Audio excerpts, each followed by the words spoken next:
বিশ্ব শান্তির অগ্রদূত, শান্তিতে নোবেল পাওয়া ডক্টর মোহাম্মদ ইউনূস সাহেব যখন বাংলাদেশের ক্ষমতার মসনদে বসেছিলেন, তখন তিনি একটা কথা বলেছিলেন, আমার স্পষ্ট মনে আছে।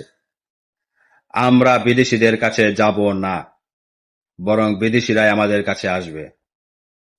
উনি আমাদের দেশের এতটাই উন্নতি করেছেন, দেশে এতটাই আইনের সুশাসন করেছেন, ভারত বাংলাদেশের ক্রিকেটকে বাঞ্ছনা করে দিয়েছে।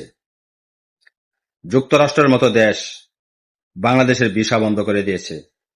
বাংলাদেশে আজ বিদ্যুতের ঘাটতি, গ্যাসের ঘাটতি, মানুষের জীবন চলা এখন বড় দায় হয়ে গিয়েছে। উনি এমন উন্নয়ন করেছেন, উনার উন্নয়নে উনার উন্নয়নের জোয়ার আজ বাংলাদেশের তাল গাছের উপর দিয়ে যাচ্ছে। আমি একটা জিনিস আজও খুঁজে পাই না, গত 14-15 মাসে উনি বাংলাদেশের কোন খাতে হাত দিয়ে কোন খাতের উন্নয়ন করেছেন। আপনারা যদি কেউ এমন কোনো খাত পেয়ে থাকেন বা দেখে থাকেন, দয়া করে আমার কমেন্টে বলে যাবেন, আমি একটু দেখতে চাই।